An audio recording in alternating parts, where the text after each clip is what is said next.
हरिवंश राय बच्चन साहब ने एक बड़ी कमाल बात कही और बच्चन साहब उस बात को हमेशा रिपीट भी करते हैं, अमिताभ बच्चन साहब, कि अगर आपके मन का ना हो तो ऊपर वाले के मन का होता है और ऊपर वाला कभी किसी का बुरा नहीं करता। तो जो होता है वो अच्छे के लिए होता है। एक छोटी सी कहानी आपको सुनाने जा रहा हूं। आई एम श्योर आपने शायद ये कहानी सुनी हो, और अगर नहीं सुनी तो ये कहानी बड़ी शानदार है। एक बार एक बंदा इंटरव्यू देने के लिए गया। ऑफिस बॉय का इंटरव्यू था। जो इंटरव्यूअर था उसने उस बंदे से कहा कि आपका इंटरव्यू हो गया है, अब आप अपनी ईमेल आईडी बता दीजिए, हम आपसे कांटेक्ट करेंगे। इस व्यक्ति के पास ईमेल आईडी नहीं थी। इसने कहा मेरे पास ईमेल आईडी नहीं है। तो जिस कंपनी में इंटरव्यू देने के लिए गया था उन्होंने कहा कि अगर आपके पास ईमेल आईडी नहीं है तो वी आर सॉरी, हम आपको नहीं रख सकते।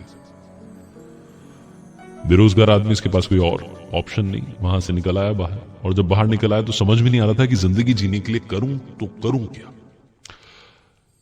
इस बंदे की पॉकेट में सिर्फ $10 थे और ये $10 लेकर के सुपरमार्केट पहुंचा, वहां से टमाटर खरीदे। और टमाटर खरीदने के बाद सोचा कि क्यों ना इन टमाटरों को बेचने के लिए निकल जाता हूं। घर घर जाकर के उसने टमाटर बेचे। शाम तक उसके पास जो कैपिटल थी यानी कि $10 वो डबल हो गए $20। उसे लगा कि ये भी तरीका सही है, जीने के लिए कोई और ऑप्शन मेरे पास है नहीं, कोई और नौकरी नहीं है, कर रहा हूं तो करूं क्या। तो अगले दिन 20 से 40, 40 से 80, 160 कैपिटल बढ़ती गई। धीरे धीरे धीरे लगभग साल भर में इस बंदे ने एक ट्रक खरीद लिया। फिर इसने एम्प्लॉय रख लिए, वो जाकर के सब्जियां बेचने लगे। 4 साल में इस बंदे का खुद का सुपरमार्केट हो गया। और 4 साल बाद इसके जहन में आया कि अब अच्छी खासी दुकान है, सुपरमार्केट है, इतने सारे लोग हैं, तो मुझे इंश्योरेंस करवाना चाहिए। इसने इंश्योरेंस कंपनी वाले कॉल किया और बुलाया कि आना भाई, मुझे भी इंश्योरेंस चाहिए। तो जो एजेंट था वो पहुंचा और बोला कि सर फॉर्मेलिटी कर लेते हैं, फॉर्म भर दीजिए, आपकी ईमेल आईडी बता दीजिए।